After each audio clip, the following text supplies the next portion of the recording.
आज के लेक्चर में आपका स्वागत है। कक्षा 9th एक्सरसाइज 6.5 क्वेश्चन नंबर 7। यदि एक चक्रीय चतुर्भुज के विकर्ण उसके शीर्षों से जाने वाले वृत्त के व्यास हो तो सिद्ध कीजिए कि वह एक आयत है। हमारे पास एक वृत्त है और एक चक्रीय चतुर्भुज, ये वृत्त और ये चक्रीय चतुर्भुज।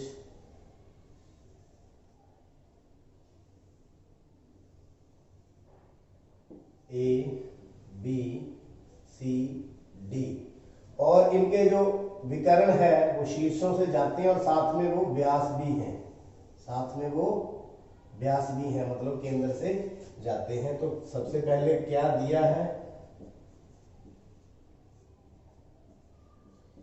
एक वृत्त जिसका केंद्र O तथा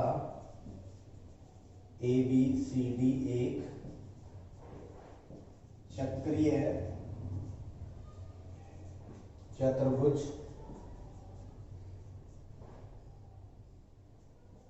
AC तथा BD,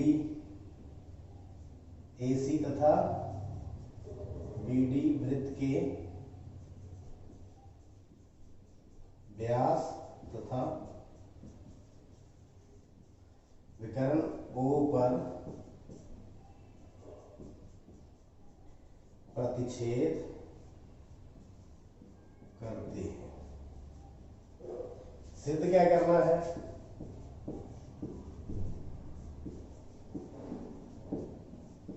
सिद्ध हमें करना है कि जो ABCD है वह एक आयत है।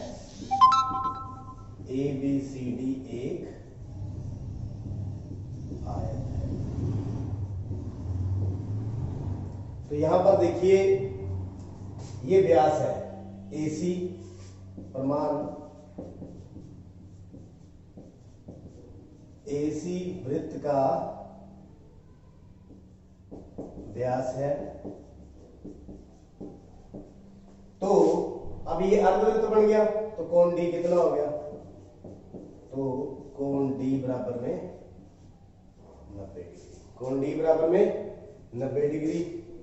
तथा अगर इधर वाला हम अगर व्यास माने तो कोण B भी कितना हो गया, 90 डिग्री। क्यों, अर्धवृत्त में बना कोण, अर्धवृत्त में बना कोण समकोण होता है। अर्धवृत्त में दोनों कोण बने हैं, दोनों कोण बराबर हैं, कोण B बराबर कोण D बराबर में 90। इसका मतलब अपोजिट जो सम्मुख कोण बराबर है, इसी प्रकार कोण A बराबर में कोण C बराबर में 90। तो ये भी सम्मुख कोण बराबर है, सम्मुख कोण बराबर है तो सम्मुख कोण बराबर है तो ABCD एक समांतर चतुर्भुज है, समांतर चतुर्भुज। अगर आपको पता है समांतर चतुर्भुज के सम्मुख कोण क्या होते हैं, बराबर है। ये BD के बराबर है, AC के बराबर है, परंतु हमें क्या सिद्ध करना है कि आयत है। आयत और समांतर चतुर्भुज में क्या फर्क होता है, आयत के जो विकर्ण है वो बराबर होते हैं और समांतर चतुर्भुज के बराबर नहीं भी होते। तो यहां पर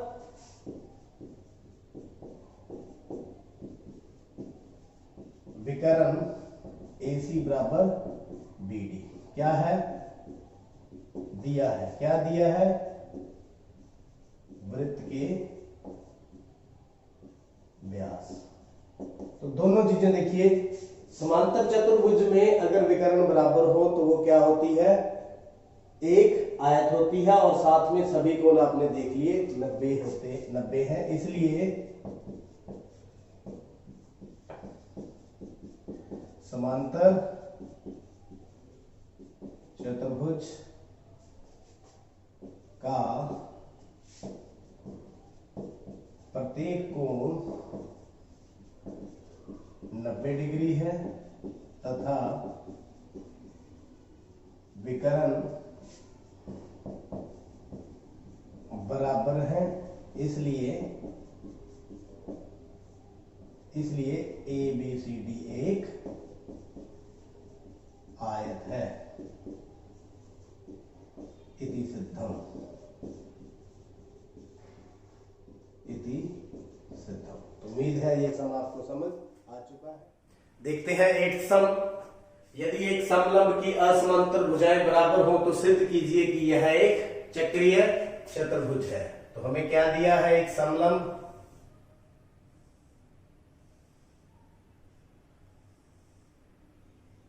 ए बी सी डी दिया है।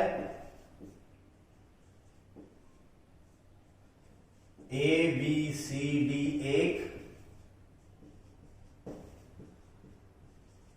समलंब चतुर्भुज जिसमें एडी समानांतर बीसी, ये दोनों क्या है, समानांतर है। सिद्ध क्या करना है,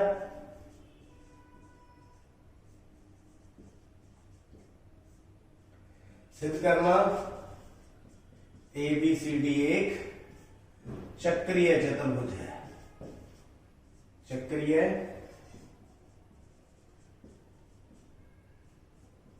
चतुर्भुज है, या यूं कहें आप, जो कोण ए है प्लस सी है, इसका सम कितना 180 करें, या बी और डी, बी प्लस डी बराबर में 180। अगर समूह कोणों का योग 180 हो जाएगा तो ये चक्रीय चतुर्भुज में ऐसा होता है। तो कैसे करेंगे, प्रमाण देखिए, ये दोनों भुजाएं समानांतर हैं, तो यहां पर हम इन एंगल का सम तो 180 है हमारे पास। किस किस का, मान लीजिए angle A plus angle B बराबर में 180। क्यों 180 है, क्योंकि जो AD है वो किसके समानांतर है, BC के, और ये दिया है, इसको बोलेंगे अंतःकोण। अंतःकोण युग्म नंबर 1, ये नंबर 1, ये दोनों समानांतर है, तो इन दोनों का योग कितना होगा, 180। अब चलते हैं, थोड़ी रचना करेंगे। अब यहां से एक लंब गिरा लो आप,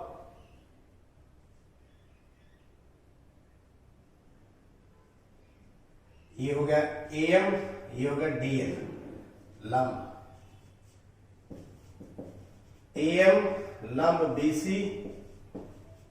तथा DN लंब BC की रचना कीजिए। रचना तैयार है। अब इनको हम कॉन्ग्रुएंट सिद्ध करेंगे और ये दोनों एंगल हम इक्वल सिद्ध करेंगे। त्रिभुज ABM तथा त्रिभुज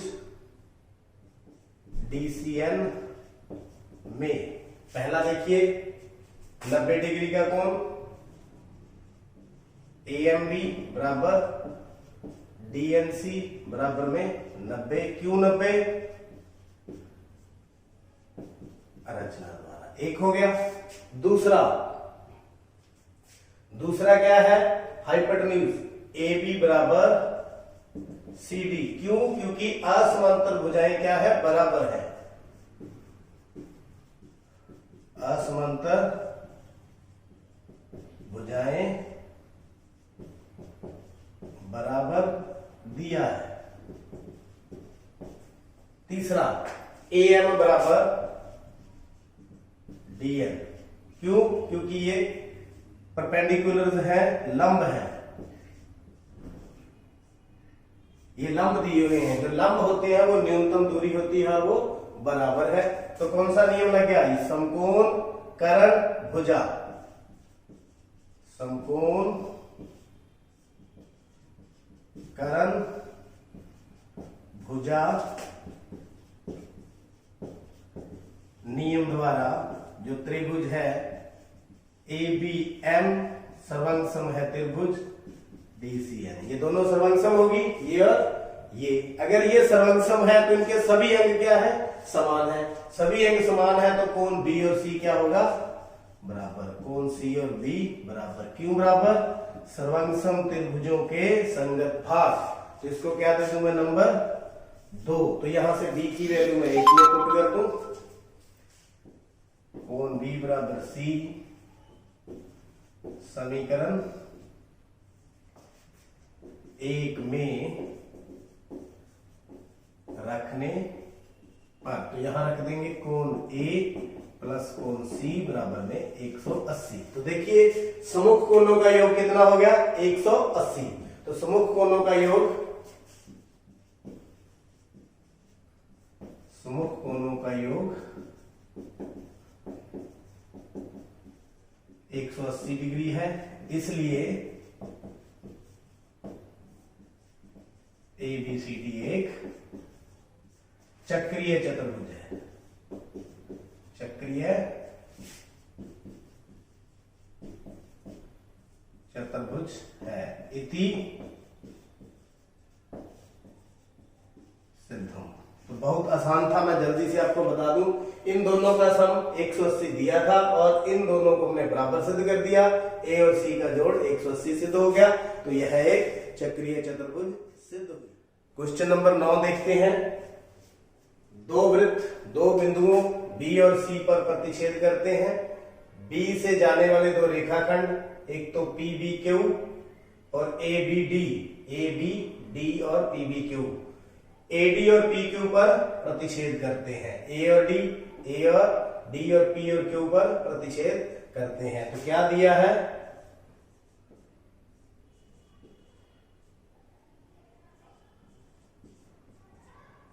चित्र में दो वृत्त दो बिंदुओं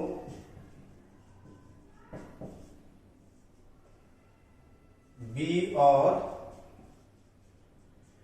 C पर प्रतिच्छेद करते हैं। B से दो रेखाखंड, B से दो रेखाखंड कौन कौन से, ABD और PBQ, जो वृत्तों को AD तथा PQ पर प्रतिच्छेद करते हैं। सिद्ध क्या करना है,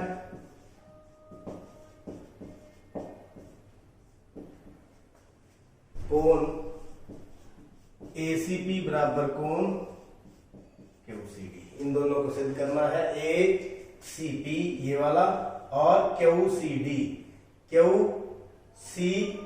और ये वाला, इन दोनों को क्या करना है, बराबर सिद्ध करने हैं। देखिए बहुत ही कॉम्प्लेक्स डायग्राम है, लेकिन जैसे ही हम इसको करेंगे तो ये बहुत आसान है। देखिए यहाँ पर एक ही नियम लगने वाला है।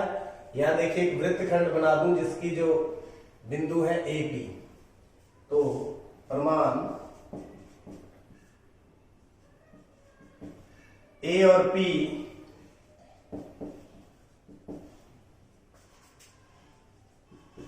वृत्तखंड में,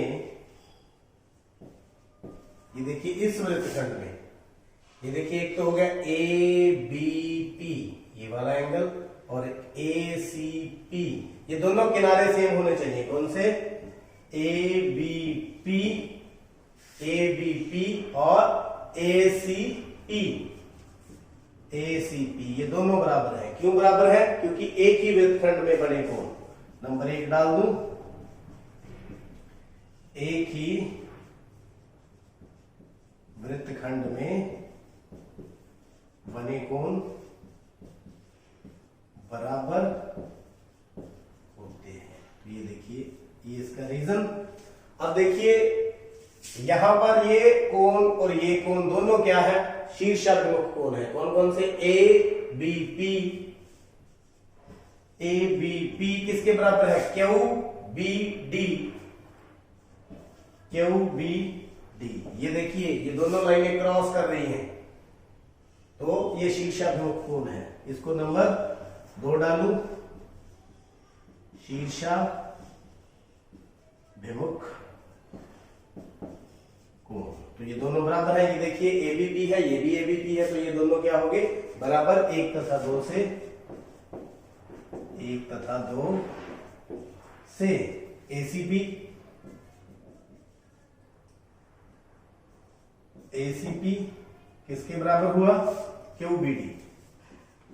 क्यूबीडी, इसको क्या लिख दूं, नंबर 3। लेकिन हमें ये प्रूव नहीं करना था, हमने एसीपी इसके बराबर प्रूव करना है। तो यहां देखिए डी और क्यू ये भी वृत्तखंड का निर्माण कर रहे हैं। अब डी क्यू वृत्तखंड में, अब ये देखिए इस दूसरे छोटे वृत्त में ये दोनों बिंदु है, यहां से 2 कोण बन रहे हैं। एक तो कौन सा, ये क्यू सी डी, और एक बी डी बी क्यू, या क्यू बी डी बोल दो, क्यू बी डी,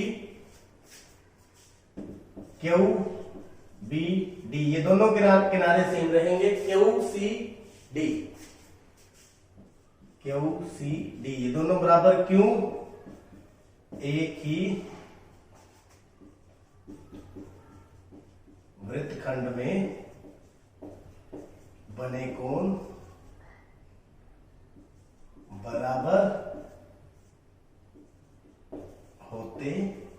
इसको क्या डाल दूं, नंबर 4। अब 3 और 4 को ध्यान से देखें, ये भी क्यू बी डी है, ये भी क्यू बी डी है, तो 3 व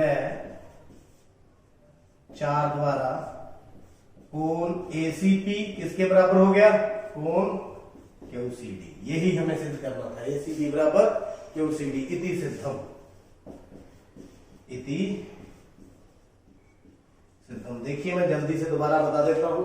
पहले हमने इन दोनों कोणों को बराबर किया, ये दोनों शीर्षाभिमुख थे, ये दोनों बराबर हो गए, तो यहां से ये बराबर होगा, क्योंकि एक ही वृत्तखंड में बने कोण बराबर होते हैं। तो उम्मीद है आज के सम आपने देख लिए होंगे, समझ लिए होंगे, और चैनल को भी सब्सक्राइब कर लिया होगा। आपका बहुत बहुत